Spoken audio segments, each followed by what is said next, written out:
Mi nombre es Mario Cárcamo y yo les daré la videoconferencia de hoy. Comenzamos a tocar el tema de propiedades de la materia. Más específicamente las intensivas y las extensivas. ¿Quién puso, en qué se basa esta clasificación? Las propiedades físicas de los materiales y sistemas a menudo se pueden clarificar como intensivas o extensivas, de acuerdo con la forma en la que la propiedad cambia. Las propiedades físicas de los materiales y sistemas, o sea, decimos materiales o sistemas porque a veces podemos ver un sistema de materiales o un sistema de diferentes cosas o una aleación, diferentes cosas. Entonces se puede ocupar el término materiales o sistemas. Sistema lo engloba más general. Se pueden clasificar como intensivas o extensivas, de acuerdo con la forma en la que la propiedad de la materia cambia cuando ésta cambia de tamaño o extensión del sistema. Otra vez volvemos a la palabra sistema. Es decir, podemos clasificar las propiedades físicas dependiendo de si estas cambian, si el sistema es más grande o más pequeño. Según la UPAC, una cantidad intensiva es aquella cuya magnitud es independiente del tamaño del sistema, o sea, no importa el tamaño, mientras que una cantidad extensiva es aquella cuya magnitud es aditiva para los subsistemas. Pero ahora les pregunto, ¿qué significa UPAC? ¿Alguien?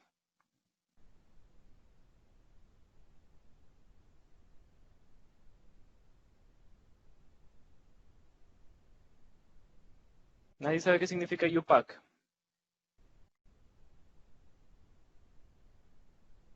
¿Sin miedo, sin pena? ¿Alguna idea? ¿Nadie? Ok. UPAC en español es la Unión Internacional de Química Pura y Aplicada, más conocida por sus siglas en inglés. UPAC en inglés es International Union of Pure and Applied Scientists.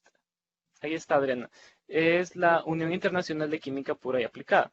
Se ocupa UPAC de sus siglas en inglés. International, la I, Union, la U, of Pure, la P, and Applied Chemistry y la Unión Internacional de Química Pura y Aplicada. Ellos ven bastante por la química mundial.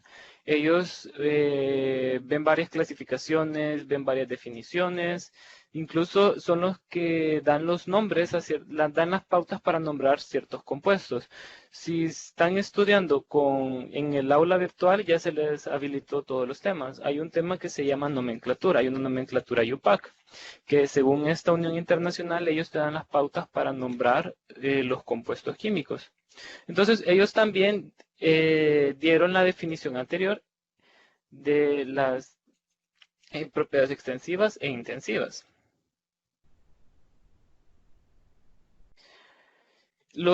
Ahora un poquito de historia. Los términos cantidades intensivas y extensivas fueron introducidos al mundo de la química por primera vez por Richard C. Tolman en 1917. Anterior de esto no se había planteado clasificar las propiedades de la materia o las magnitudes de la materia dependiendo del tamaño del sistema. No se podía ver eso, sino que fue hasta que este señor vio de que algunas magnitudes o propiedades sí se veían afectados, o sea, entre más grande, este cambia, este no. Entonces, desde 1917, hace ya 103 años, se comenzó a ver esa manera de clasificarlas. Ahora vamos a definir más a fondo qué es una propiedad intensiva. Una propiedad intensiva es una cantidad física, no química, física cuyo valor no depende de la cantidad de sustancia para la que se mide. ¿Qué quiere decir esto? Aquí les voy a poner. Una propiedad intensiva es una cantidad física cuyo valor no depende de la cantidad de sustancia para la que se mide. No importa la cantidad de sustancia, no importa si es pequeña, no importa si es grande, la propiedad siempre se va a mantener, no va a cambiar. Esa es una propiedad intensiva en la que no importa el tamaño del sistema. Ahora les voy a poner aquí el ejemplo. Tenemos 3 recipientes diferentes, una botella de 600 ml, un galoncito de 4 litros. Un galón tiene 3.78 litros, pero para aproximar vamos a poner 4 litros. Y un tanque o un bidón, como le quieran decir, de 750 litros. Los 3 son sistemas de agua. Los 3 tienen sistemas de agua, pero los 3 tienen diferente volumen. El volumen es la cantidad de agua, podría decirse, que puede contener cada contenedor. Entonces, este es un sistema de 600 ml, este es un sistema de 4 litros y este es un sistema de 750 litros. Son sistemas del mismo componente, agua, pero de diferente tamaño. Ahora, perdón.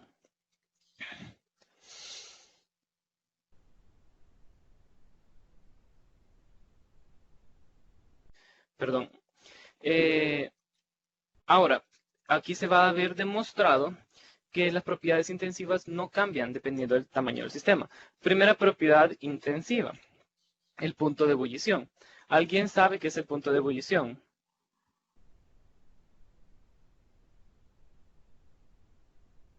Vamos, la clase puede ser participativa. ¿Punto de ebullición?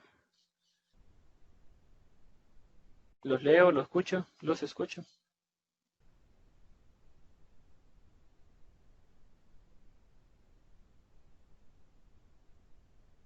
Sí, el punto de ebullición son 100 grados Celsius.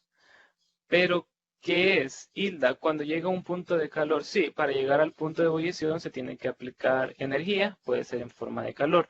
Pero, ¿qué sucede cuando ustedes ponen una olla con agua y esta llega a 100 grados Celsius? Esta comienza a hervir, se dice coloquialmente, pero ¿qué pasa cuando esta está hirviendo? ¿Qué pasa? Pasa del estado líquido al estado gaseoso. Ese es el punto de ebullición. Sí, correcto. Daina, se evapora. Daily, es la temperatura a la cual la presión que rodea el líquido se Ajá. Es la temperatura a la cual la presión de vapor del líquido es igual a la presión que rodea el líquido y se transforma en vapor. Correcto. A 100 grados Celsius, la presión de vapor es igual a la presión exterior. Entonces, eso permite que el agua pase de estado líquido a estado gaseoso. Entonces, el punto de ebullición es una propiedad extensiva. ¿Por qué? Porque si ponemos 600 ml, va a hervir a 100 grados Celsius. Si ponemos hervir 4 litros, va a hervir a 100 grados Celsius. Y si ponemos hervir a 750 litros de agua, van a hervir, se va a evaporar a 100 grados Celsius. Me podrán decir, sí, pero uno va a tomar más tiempo que el otro. Correcto, porque la energía necesaria cambia por el tamaño del sistema. Yo le digo aquí, mira. Por favor, traten de tener sus micrófonos apagados. Aquí debería aparecer todo esto. Gracias. Aquí, pero dice más. Bien, más no aparece nada. Por favor, tratar de mantener sus micrófonos apagados. Gracias. Entonces, todos van a hervir a 100 grados Celsius. Si ustedes ponen los 600 ml, eso va a hervir mucho más rápido. Pero si meten un termómetro, cabal cuando comienza a evaporarse, a hervir, 100 grados Celsius. Tal vez se va a tardar unos minutos más los 4 litros de agua. Ponen un termómetro, 100 grados Celsius. Y los 750, si de alguna manera lo logran hervir, le meten un termómetro 100 grados Celsius. No importa el tamaño del sistema, siempre va a hervir a 100 grados Celsius. Ahora nos vamos al punto de fusión. ¿Qué es el punto de fusión?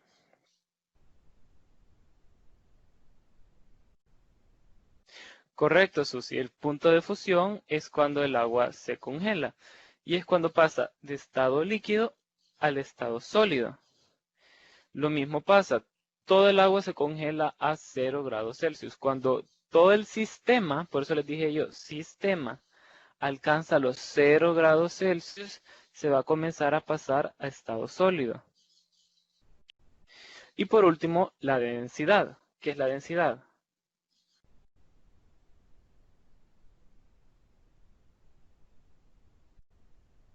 ¿Nadie sabe qué es la densidad?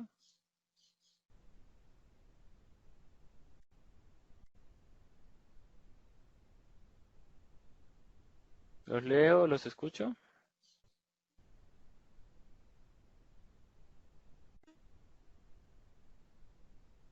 Bueno, la densidad es, Hilda, magnitud escalar referida a la cantidad de masa en un determinado volumen de una sustancia o un objeto sólido. Sí, en pocas palabras, la densidad es el volumen que ocupa cierta masa, o lo contrario, es la masa que tiene cierto volumen. Es decir, por ejemplo, todos tienen la misma densidad. La densidad es una propiedad intensiva porque esta no cambia de acuerdo al sistema. Por ejemplo, en una gota de agua va a tener la densidad de 1 gramo sobre centímetro cúbico. ¿Qué significa eso? Que en un centímetro cúbico de agua va a pesar 1 gramo o 1 ml. Un centímetro cúbico es lo mismo que 1 ml. Entonces, esa relación se va a mantener. Por ejemplo, si tenemos 600 ml, significa que va a pesar 600 gramos. Si pesa 4 litros, que es como que tengamos 4000 ml, va a pesar 4000 gramos. Esa relación siempre se va a mantener. Puede ser una gota, puede ser una piscina, siempre y cuando sea el mismo tipo de agua, porque no es lo mismo el agua de un río a... No. Bueno, un ml es igual a 1 gramo en agua dulce, en agua potable, en agua, no salada, agua, a una atmósfera de presión. Esta es la densidad que tiene el agua normal, no salada, no del mar, a una atmósfera de presión. Igual, el punto de ebullición y el punto de fusión se ven alterados por la presión. Todos estos datos son a una atmósfera de presión. Por ejemplo, si nos fuéramos más alto a una montaña, el agua hierve más rápido. Pero si nos vamos al nivel del mar, va a hervir a 100 grados Celsius. Entre más arriba estemos, más rápido, a menor temperatura va a hervir el agua.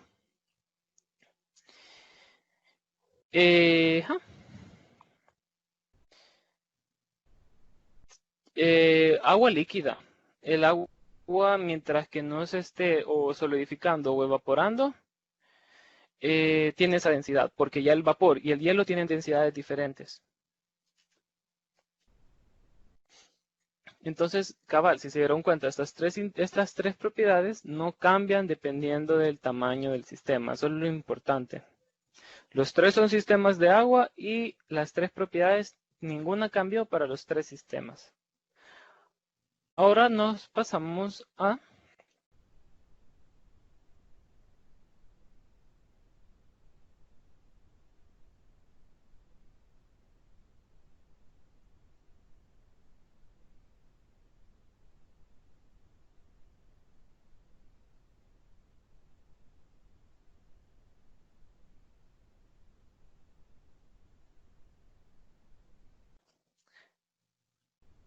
Quiero ver. Susi dice que es intensiva. Yancy dice que es extensiva. Medrano dice que es extensiva. Abel, intensiva. Dayelia, extensiva. Yancy, extensiva. Abel, extensiva, extensiva. Correcto. Cantidad de sustancia tiene que ver con el tamaño del sistema. Por lo tanto, es una propiedad extensiva. Ahora nos vamos a densidad. La densidad, ¿qué es? Ya dijimos, es la relación entre masa y volumen de una sustancia. ¿Qué tipo de propiedad es?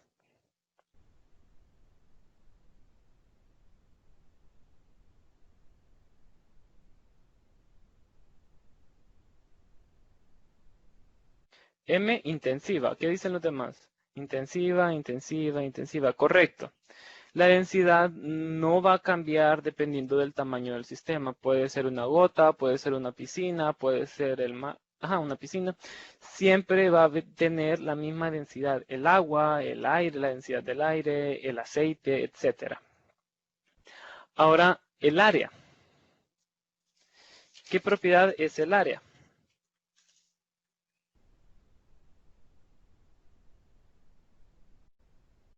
Extensiva, extensiva, extensiva, extensiva, extensiva. Ok, ¿por qué? Por ejemplo, tenemos este papel. Espero que se alcance a ver. Este papel tiene un área. Y tenemos un tamaño del sistema. Entonces, ¿pero qué pasa si corto?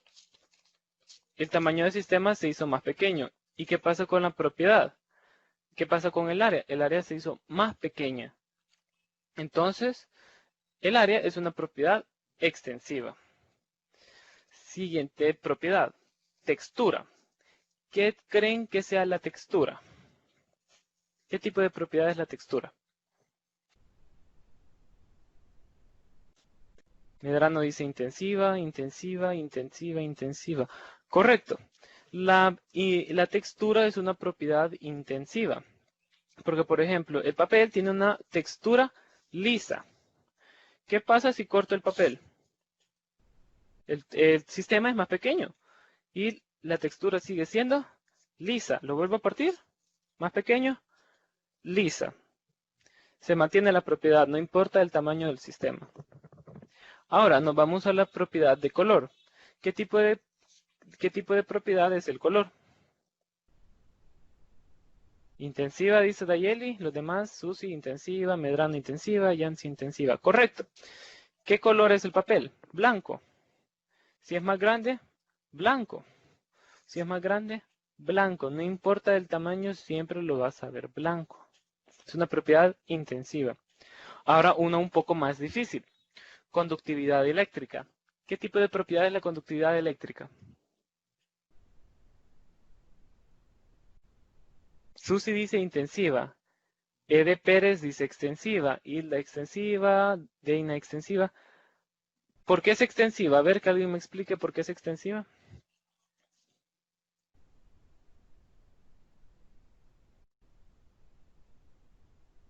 Intensiva. M y Abel dicen que es intensiva. ¿Es intensiva o es extensiva? A ver.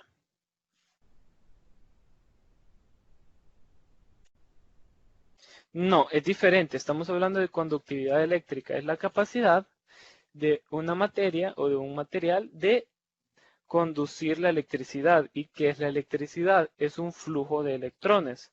Entonces, la conductividad eléctrica es la capacidad de un material de permitir que un flujo de electrones pase a través de él.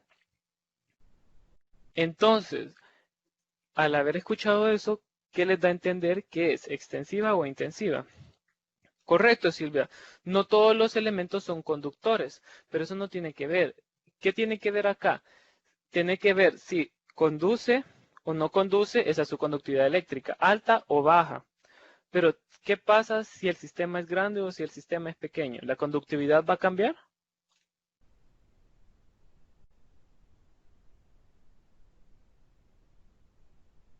De ahí le dice intensiva.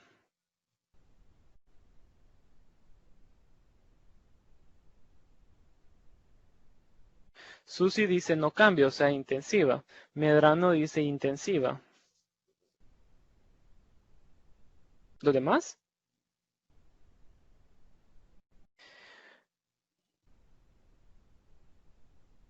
Correcto. Es una propiedad intensiva. El cobre, el oro, el aluminio, cualquier elemento metal conductor que estemos ocupando siempre va a tener la misma conductividad eléctrica. ¿Qué es lo que va a cambiar? O sea, no importa si es grande, no importa si es pequeña. No, lo que importa es que siempre va a tener la misma conductividad. Si el cable es más grueso, ¿qué va a permitir? Un mayor flujo. Pero la conductividad siempre es la misma. No cambia. No significa que, o sea, entre más chiquito va a ser más chiquita la conductividad, no. la conductividad del material siempre va a ser la misma. Y la última, viscosidad. ¿Qué es viscosidad? No, primero preguntemos, ¿qué es viscosidad? Así sin pena, no lo busquen en internet, no, díganme, ¿ustedes qué entienden por viscosidad? Los leo, los escucho. Aquí sí pueden encender su micrófono cuando estamos en preguntas. Sí, un moco, una mucosidad es bastante viscosa. Correcto, Medrano. Esa era la definición que quería escuchar yo. La viscosidad es la resistencia de un fluido a fluir, valga la redundancia, vean. Es la resistencia de un fluido a fluir. Es decir, puede ser, digo un fluido y no un líquido porque los gases también son fluidos, por si no lo sabían. Por ejemplo, tenemos agua. El agua, tú te la tomas, glug, glug, glug, el agua fluye fácilmente, la viscosidad del agua es baja. Pero, por ejemplo, tenemos miel. La viscosidad de la miel es más alta que la del agua. Entonces, si nos empinamos una botella de agua, va a fluir fácilmente, pero si nos empinamos una botella de miel, claro, vea, miel pura, miel de abeja, no de esas que les echan azúcar y son más jarabe que miel. Si les hacemos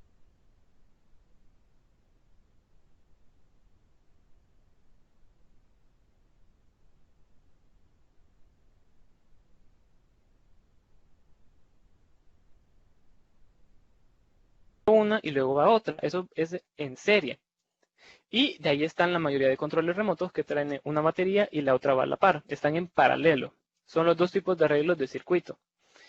Ahora, la impedancia eléctrica es una propiedad muy curiosa y es una excepción a este tipo de clasificación. ¿Por qué? Porque si se arregla un circuito eléctrico en serie, la impedancia se va a sumar. Entonces, entre más circuitos haya, más sistema, el sistema más grande, la propiedad sí se va a ver afectada. O sea, va a haber mayor impedancia. Pero si se arregla en paralelo, una a la par de la otra, a la par de la otra, a la par de la otra, a la par de la otra, a la par de la otra, la impedancia siempre va a ser la misma. Entonces, por muy grande que sea el sistema o muy pequeño que sea el sistema, la impedancia va a ser la misma. Interesante. ¿Dudas? No. Ahora vamos a ver ejemplos de propiedades extensivas e intensivas. Vaya, aquí podemos ver, les puse un cuadrito.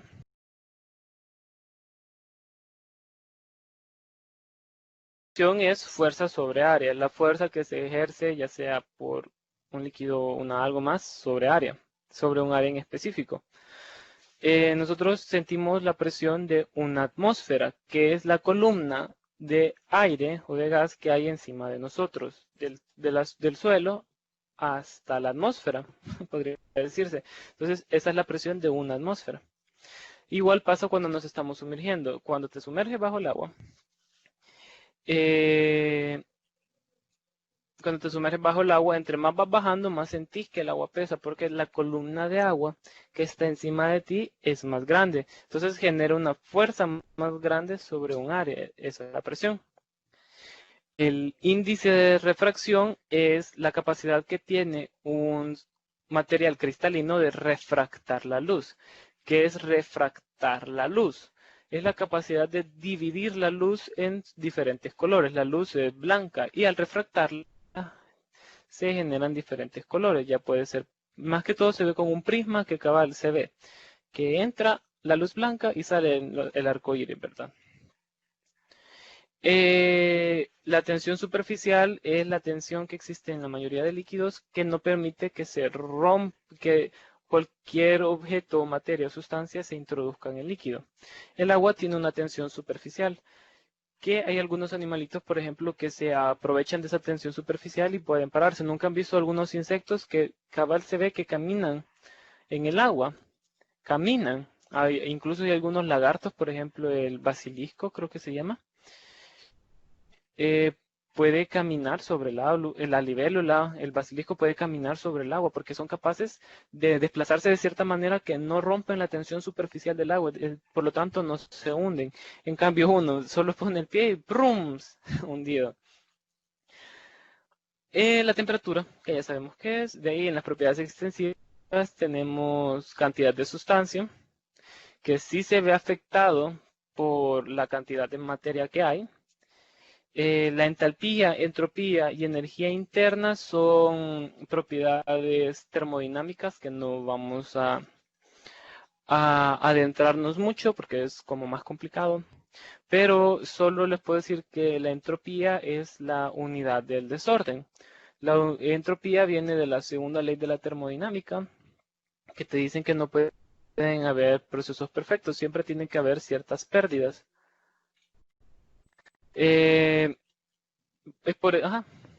Siempre tienen que haber pérdidas. Ahora, no sé si tendrán alguna pregunta. ¿Todo quedó claro? Porque ya vamos a pasar.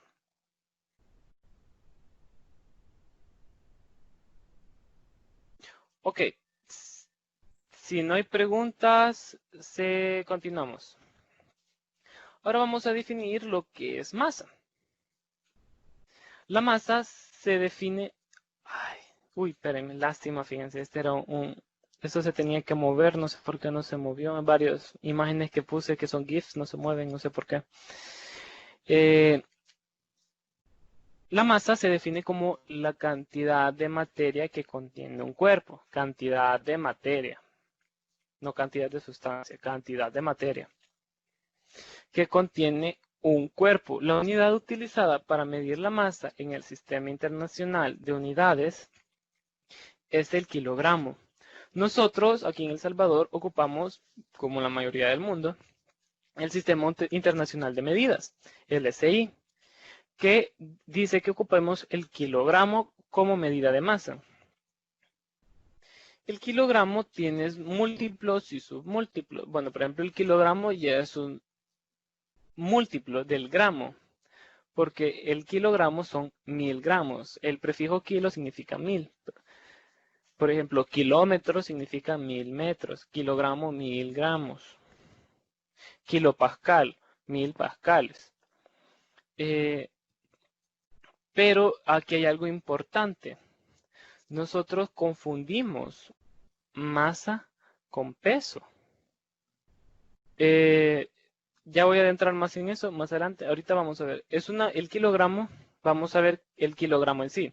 Es una medida ampliamente utilizada en la ciencia, la ingeniería y el comercio en todo el mundo. Y a menudo simplemente se le llama kilo. Deme un kilo de cemento. Deme, por ejemplo, en México que venden las tortillas por kilo, no por unidad. Dice, denme un kilo de tortillas. Es la única unidad básica que emplea un prefijo y la última unidad del sistema internacional que siguió definiéndose por un objeto patrón y no por una característica física fundamental. ¿Qué significa esto? El kilogramo estaba basada hasta el 2019 en un patrón.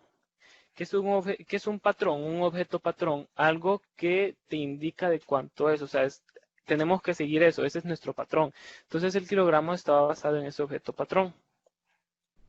¿Qué era ese objeto patrón? El prototipo internacional del kilogramo, conocido popularmente como el Gran K, se encuentra en la Oficina Internacional de Pesas y Medidas de Francia. Hasta 2019, hasta el año pasado, fue el patrón de referencia del kilogramo. ¿Y qué es esto? Era esta unidad, el gran kilo, estaba definida por un cilindro de platino. Ahí lo ven, ahí ven la imagen, ahí se las puse. De platino iridio. Es decir, que ese cilindro con esas medidas, ese diámetro, esa altura, pesaba 1 kilogramo. Lo que pesaba ese cilindro, o sea, por eso la mayoría de veces perdón, no pesaba, masaba 1 kilogramo. Es por eso que siempre que queremos calcular masa, ocupamos ¿qué? Una balanza, una báscula. Porque lo que hacemos es tener un patrón. Aquí, por ejemplo, se ve ese cubo. El cubo es el patrón. Entonces, lo que hacemos es equilibrar la balanza, equilibrar la báscula para que mase lo mismo que masa en nuestro patrón. No sé si han ido ocupado una de esas básculas de laboratorio que ustedes ponen en el platito lo que quieren masar y de ahí tienen unas pesas que tienen que mover. O igual en la unidad de salud, no sé si nunca han ido a la unidad de salud y los más, bueno, ahí dicen los vamos a pesar, pero en realidad los están masando porque están calculando la masa. Los paran y están moviendo pesas. Las pesas hasta que el brazo de la báscula queda en una línea, significa que queda equilibrado. Entonces, ahí tienen los patrones, las pesas son los patrones, entonces hasta que llegan y se masa igual que los patrones, ahí obtienen la masa. Es por eso, ya vamos a ver toda la diferencia entre masa y peso. Ahorita la masa es la cantidad de materia que hay.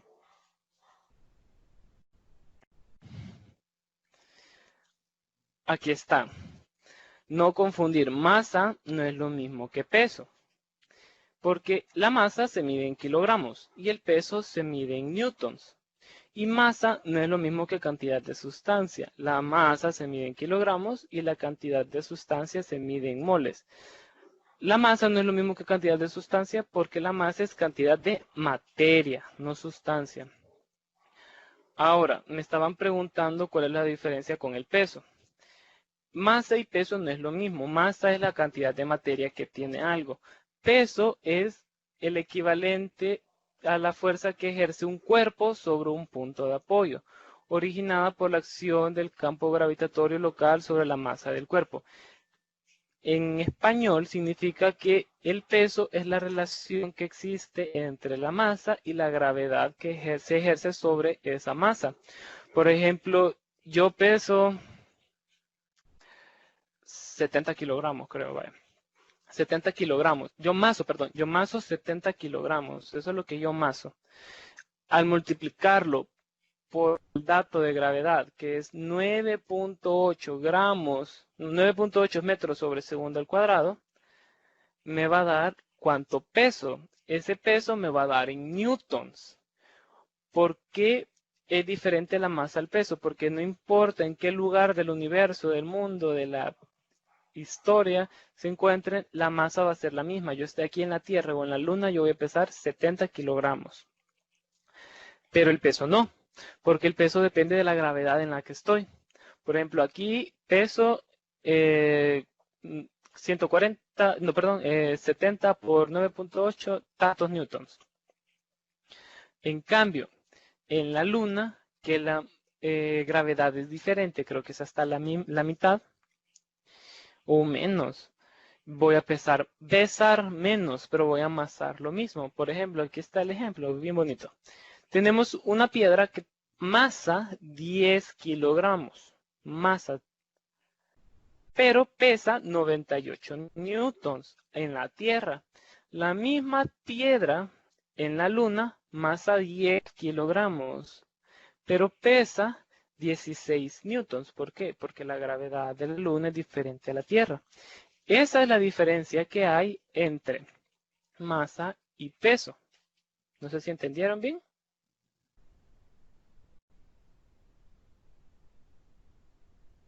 Ok. El peso como una fuerza. Por ser una fuerza, el peso se representa como un vector. Y como es un vector, tiene módulo, dirección y sentido. Aplicado al centro de gravedad del cuerpo y dirigido aproximadamente hacia el centro de la Tierra. ¿Qué significa esto? La fuerza es una masa, tiene una dirección. Es por eso que nosotros no podemos volar, etcétera, porque la fuerza que se nos ejerce es hacia abajo, hacia el centro de la Tierra. Tiene una dirección hacia abajo, por eso es lo que nos mantiene pegados a la Tierra, por eso no salimos volando al espacio. Es por eso que esto se puede cambiar. Si generas una fuerza superior a la fuerza del peso, puedes volar. Es por eso que hay grandes aviones, vaya, por ejemplo, un dirigible. Un dirigible, los dirigibles pueden volar porque ellos generan una fuerza hacia arriba mayor que la fuerza que se genera hacia abajo. Entonces, la resultante siempre va a ser hacia arriba. Por eso que los dirigibles vuelan. Ya sea porque ocupen un gas como el neón, que es menos denso que el aire, pueden flotar. Igual los aviones, lo que hacen los aviones es bajan la presión de dentro del avión y las turbinas, vea, que los impulsan, que les permite volar. O sea, la fuerza que ejercen hacia arriba es mayor que la fuerza que la Tierra ejerce de ellos hacia abajo. Es por eso que logran volar. Pero esto es más de física, no vamos a entrar mucho en esto.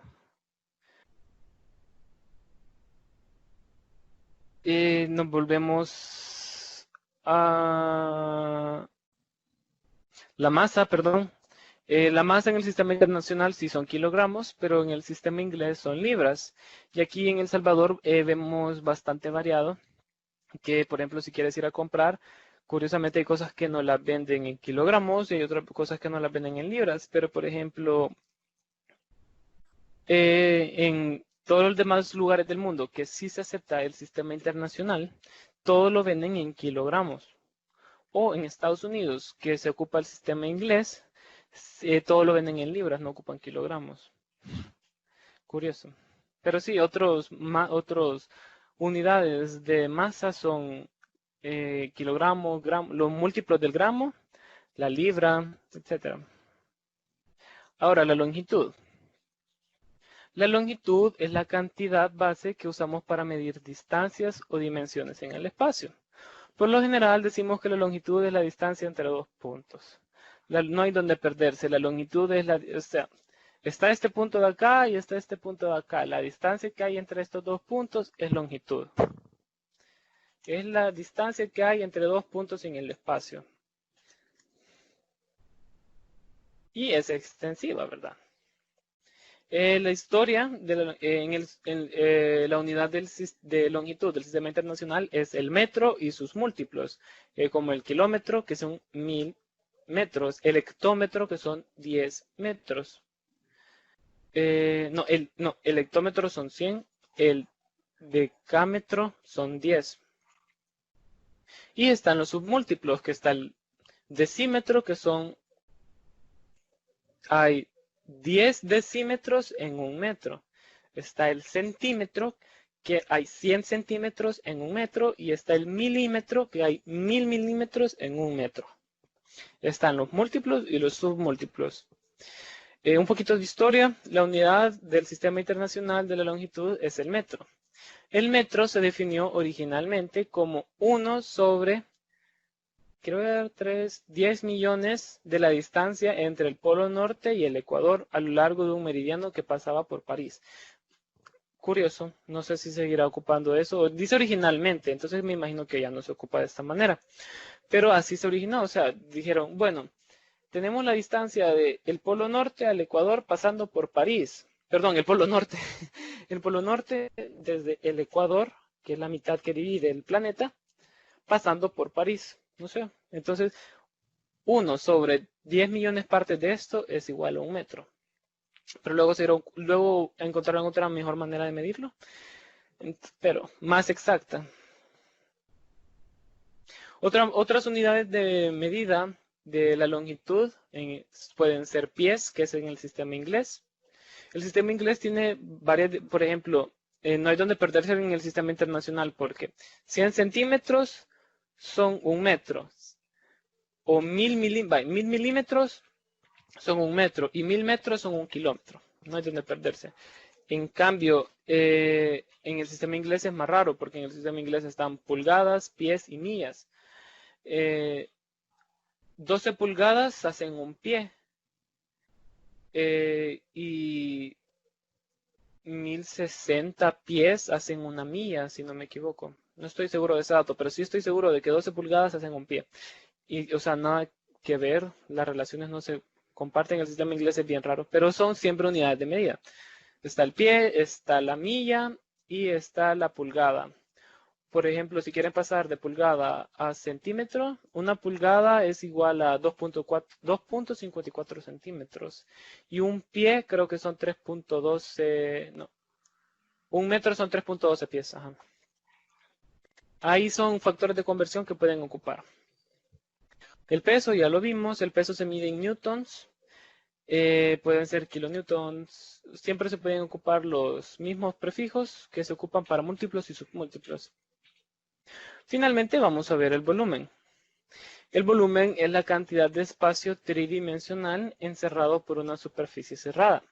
Por ejemplo, el espacio que una sustancia, sólido, líquido, gas o plasma o forma ocupa o contiene. ¿Por qué dice ocupa o contiene? Por ejemplo, un sólido tiene volumen. Pongamos de ejemplo esta botella. No, esta botella no. Pongamos de ejemplo un teléfono. Un teléfono tiene alto, tiene largo y tiene ancho. Tiene grosor, tiene ancho y tiene largo. Son las tres medidas, por eso se dice que es tridimensional, tres dimensiones, largo, ancho y grueso. Entonces, al sacar esto, y como es sólido, podemos sacar el volumen del cuerpo. Decimos, este teléfono tiene tanto de volumen. Pero para los líquidos y los gases no es igual de sencillo. ¿Por qué? Porque ellos no tienen las moléculas tan juntas y unidas que permiten agarrarlos y poderlos medir. Es por eso que dice contiene, porque aquí vienen los sistemas de contención. Esta botella es hueca, pero tiene un volumen. Nosotros sacamos el diámetro y la altura, ocupamos la fórmula y decimos que tiene tal volumen.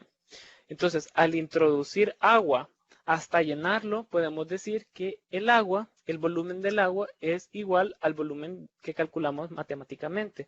Es por eso que dice que es el espacio que una sustancia contiene o forma. O sea, el volumen de un líquido o de un gas va a ser igual al volumen del recipiente que lo contenga. Entonces, aquí he hecho agua, el volumen del agua que voy a tener va a ser igual al volumen del depósito que lo contiene. Lo mismo pasa con los gases. Por ejemplo, su tambo de gas, su cilindro de gas, no sé, tambo no es la palabra más indicada, su cilindro de gas, o sea, el volumen que tienen de gas es igual al volumen matemático del cilindro. Solo que el cilindro está en líquido. El gas licuado está líquido. Al momento de salir ya sale como gas. Pero quiero ver, o sea, por ejemplo, los tanques de oxígeno. O sea, ahorita que con todo el COVID salen bastante los tanques de oxígeno. El volumen que hay de oxígeno es igual al volumen del cilindro que hay. O sea, el cilindro que lo contiene. Mientras que los objetos sólidos solo se le puede calcular así, con sus tres dimensiones. Las unidades de medida del volumen pueden ser metros cúbicos, que es del sistema internacional, pero también pueden ser litros, pueden ser submúltiplos de litro, como lo son el mililitro, pueden ser submúltiplos de el metro cúbico, como son los centímetros cúbicos. Puedes ocupar otros como son los galones, etcétera. De volumen hay bastantes unidades. Eso sería todo. Ahora abrimos espacio para preguntas. Dudas, comentarios, preguntas, sugerencias. Los escucho o los leo.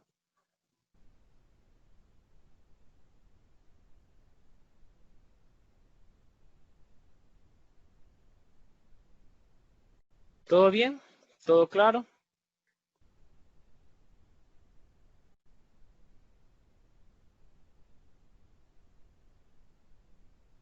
Hilde y Yancy, todo claro. Tobar, todo correcto, no hay dudas, que me alegro que hayan entendido todo. Ya saben. Los demás.